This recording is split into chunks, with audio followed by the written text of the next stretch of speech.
It's time for a reality check. We're here to deconstruct health and fitness trends and provide tangible advice so you can become 1% better with each choice starting today. Welcome back to Reality Check. We are your hosts, Jess and Jill. And today we wanted to go over our top 10, 9, 11, somewhere in that vicinity, exercises that are some of our favorites, the way that we program for ourselves, for clients. If you want like a leaner body, stronger body, to look more toned, anything along those lines. I know that I used to get so caught up in like the crazy movements that were on Instagram, like people doing like crazy variations of glute kickbacks and kicking back when you were like walking on the Stairmaster. I used to do all of these things, guys, like 10 plus years ago.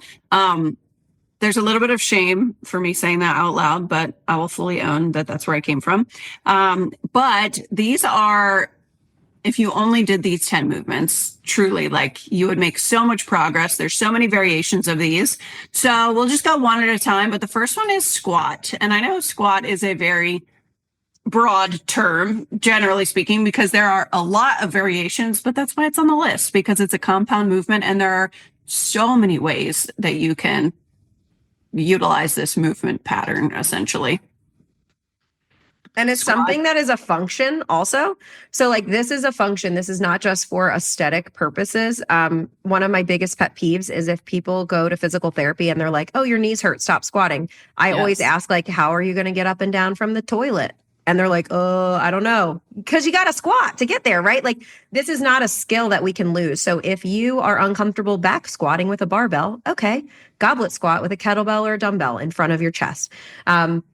Or sit and stand from your ottoman or coffee table until eventually you're able to add weight, right? There's always a regression or a progression of this movement.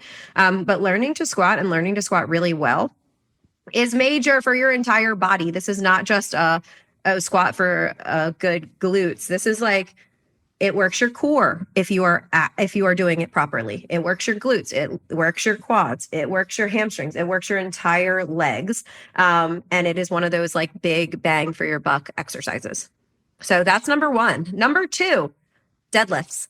My favorite. Same with squats. You're hinging. So you're never going to stop picking things up. Hopefully you can for your whole life without hurting yourself and hurting your back.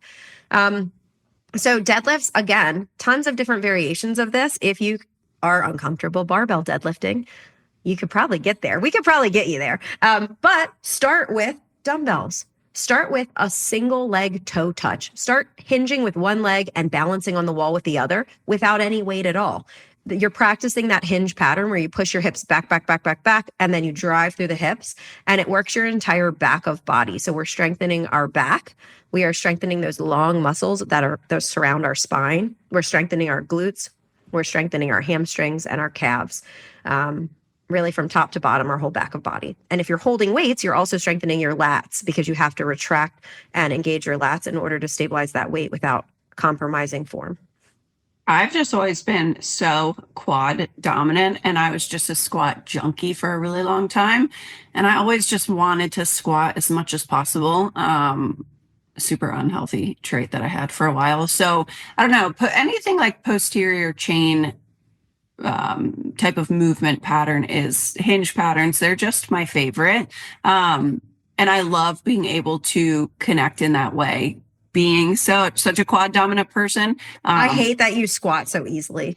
That just comes easy. Like I feel like deadlifts come so easy. It does anymore. Really? I feel like you look like you just spot. I'm like, I have to work really hard to maintain good form during a back squat. But deadlifts, I'm like, I can crush a probably because I'm so short. Any short person can crush a deadlift. Yeah. Let's be real. Well, you should also, I feel like, squat well with. I have a low center of gravity for I don't have to pull the weight too far, which is why I can lift heavy. Yeah. Next one is step ups, or Jess had like rear deficit lunge. I love step ups. I did them this morning. There's also a lot of variations of step ups too. Lunges, everything really. But just like Jess said, I think once you're like 30s and beyond in your training and you start to have like little random moments of like, ooh, my knee feels weird, or ooh, that doesn't feel good. You start to appreciate the little things in life. And that's why I think like a step up lunge variation is so important. I'll have clients ask once in a while, like, oh, can I do these on the Smith machine instead of dumbbells? And I'm like, I mean, if you have to, like today, but like, you know, if it's like gym's crowded, whatever, yes. Hard no. But generally speaking, there is an absolutely a method to the madness and a reason that we are programming it this way. And people are like, well, I can't keep my balance. And I'm like, that's exactly why you should do this movement. That's what we're working on.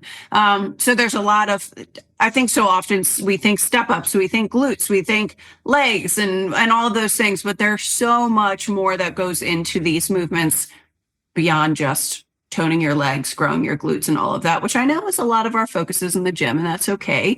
But that functionality piece is so crucial, especially because we work with women who haven't had kids yet. And we work with women who are like, you know, and they train a little bit differently and their mindset's a little bit different in the gym. But then we also train women who are like, I just want to pick up my grandkids and run around with them in the backyard and not be tired and not hurt or not be able to not get up if I get back down. And it's like, those things matter so much. We're postpartum, like we have a lot of postpartum women or women we train through pregnancy. And a lot of times as our body is changing during that season of life, we're losing the stability of these little muscles like our adductors and our hip flexors and all of that.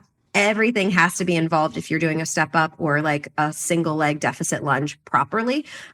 I like it too. Again, going back to the physique side, you get if you're doing a really high step up, I always tell clients, prioritize height and control over weight. Like I would rather us be able to get higher and higher and control the way up and back down. You get a really nice stretch through your glutes. So I feel like it really does help with glute gains, doing some sort of deficit. Step ups today. And I was like, I feel like such a bitch. I love that. This amount of weight, but it was like very slow, very controlled. And I was like, I am going to throw up, but that's okay. So yes, I agree. Like I waited specifically for this higher step because there was, you know, they were being used. There was only a short one. I was like, this is stupid. That's not even going to get the same benefit. So yeah, I was then, like, I'm waiting for that. It then translates when you go back to your bilateral movements. So if you don't spend a lot of time on unilateral movements and you start doing step ups, single leg lunges, split Bulgarian split squats, anything like that, and you're able to really progress in weight, you go back to a regular squat, you can go way heavier because you're strengthening yourself independently. And then now they go and they work together and they're super powerful. And actually, I am left dominant, and my left step ups today felt way easier than my right. And that was a good sign to me that I was like, oh, there's a little bit of an imbalance here that I need to address. Nice. So again, those unilateral movements, you know, when clients are like, can I just do this or can I just do this? I'm like, there's really a reason why I chose that movement and made it unilateral, one leg at a time. Obviously, a lunge is always one leg at a time, but you know what I mean? So yes. All in all, step ups are. If that's the case, I feel like that's a really common question actually amongst our clients. Like, what am I supposed to do? I can only get 8 on my left leg and 10 on my right. So our answer for that is just start with your weak leg and then match it with your strong leg. So eventually it will catch up. That's kind of how I approach it for upper or lower body movements. Start with your weak side, do as many as you can, work within the rep range of whatever program you're working on. If it feels easier on your dominant side, great. But eventually you'll be able to continue progressing. Level out and just progress in general. Okay, next one. We're still working on the lower body here. Hip thrusts. And this is one that like I really always get annoyed at the debates that are online because I feel like a lot of people are pushing like hip thrust is the best thing for glutes. And I'm like, yeah, but people need to like squat and deadlift because those are actually functions. Like nobody needs to just hip thrust their whole life without squatting and deadlifting. But specifically for glute gains, and we work with women and most women say that they want to work their glutes, it can be really good. And not just for physique for glutes, but also for function. So like my husband has always had back issues. But it's because his glutes are really weak. And that's very common that people tend to overcompensate with their lower back when their glutes are not engaging and firing properly. So hip thrusts are an easy way to load heavy that are low risk. Like you're only hinging in one joint. Whereas with a squat and a deadlift, you have to think about your whole body at one time. With a hip thrust, you can really just put that bar on and you're only hinging at that one joint. So you're able to actually go way heavier than you would in those other two movements to just specifically load that one body part. Yeah, absolutely. And I had always, I mean, for as long as I can remember, I trained in my home gym, and then the last like 2 or 3 gyms I've been in only had barbell options. So I was always like dragging benches all over the place to set myself up and bringing my own like, barbell pad and things like that. And my current gym has the like, whatever it is, booty builder hip thrust machine that's like belted. And I was like, oh my God, this is life changing. Because hip thrusts on a barbell are just, they're a workout in and of themselves because of the loading and picking up the bar and getting the bench right. Sometimes I would only have the lighter bench and I would have to put like 445s behind the bench to hold it in place. What a fucking nightmare. So if your gym has a machine of some sorts of hip thruster, congrats and use it. Oh my gosh. Yeah. Life the YMCA that we joined, I'm like, what have I been missing out on all this time? Seriously. It's wild how much easier it is. Yeah, but that's great. Fully support everything you said. So we have 5 lower. We did not do this on purpose, but it looks like we have 5 lower and 5 upper moves. So let's do our last lower body move. So Jill and I both disagreed on the move that I put as one of my favorites, but we agree on the function. So some sort of abduction or lateral variation of a lower body move so that you're moving in not the same plane all the time. So abduction machine or some sort of like what I put that I really like is a clamshell with a hip lift. Like think like you're lying on your side and you're doing almost a hip thrust up. I like that because it works it's an abduction glute move while also having us stabilize our core, stabilizing our adductors and everything. But really any type of abduction or lateral stuff. You could do side lunges. You could do those little band walks. Just moving in a different plane than all of these other is important. Yeah. To have the variation. But I personally hate clamshells. So I mean, I don't like them, but I feel them in my glute meads. And the title of this episode was For a Toned Snatched Beach Body. You don't want to miss out on your glute meads, like the outer butt. If we're talking about like creating a shape. If we're creating a symmetrical figure here, we have now talked about the rest of our legs and our lower body. You do want to hit your glute meads in some sort of capacity. So then upper body, should we get into upper body or did you have other abduction that you prefer? No, I think that's good. And I was going to say the same thing. Like, I think we're always looking for like lifting our butt or like the back of our legs. So that's why we think of deadlift and posterior chain, but the lateral, the glute means is what's actually going to give you some like that rounder, like lifted shape too. So it's so important to operate in all of these planes, which is why we agreed on this pattern. I have a runner up for lower body. Okay. I love a hyperextension or a reverse hyperextension. That is a good one. And I think it's important for back strength, for lower back strength. People hurt their backs a lot. Yeah. I would probably put that in there and take out, I don't know what I would take out, probably a hip thrust, honestly, because we're hitting that muscle and everything else. But I would put in some sort of hyperextension. Love that. Okay, cool. Upper body, first one we had was lat pull downs. Slash pull up. I mean, it's like really just anything in that, again, that movement plane. Pull ups, I have a love-hate relationship with, and I think lat pull downs, you can progress in a lot of ways and do a lot of variations for that too. But yeah, that's why I put downs. I put lat pull downs there because I've seen so many people do pull ups poorly and compensate with the wrong muscles. With lat pull downs, I feel like there's little room for error. And there's also, a really good, like super famous trainer that I follow, not just a trainer. He's a researcher for strength training stuff. And he has this method where he does 3, if I think of it, I'll bring it up. I feel bad not giving credit. He has a method where with all of his people, he does a 3-to-1 ratio on pulls to pushes. So we're thinking vertical and horizontal pulls. So you're pulling from overhead, a lat pull down or a pull up, and we're pulling from in front of us, like a single arm row, a cable row, a row machine. And I really love that method. And I think that that's something that I kind of incorporated, not realizing that that was already a thing that people do in a specific programming style, because so many of us are already in our front plane of motion all the time, right? Like we're always on our computers, on our phones, we're sitting down and we're in this rounded forward position. We're grabbing stuff in front of us. It's very rare that we're pulling things behind us, right? Unless you're like outside pulling your kids on a sled or something. I don't know. How often are we actually working that? So for the sake of balance, he suggests that 3-to-1 ratio, specifically to prevent shoulder injury, because usually if we prioritize more of the pushing, then you're going to be more prone to shoulder injury. So keep it balanced, folks. Yeah, love that. And ultimately, too, when we're talking about like Jess said, beach body shaping your physique, having a wider back, you may have heard this before, gives an illusion of a smaller waist too. Yeah.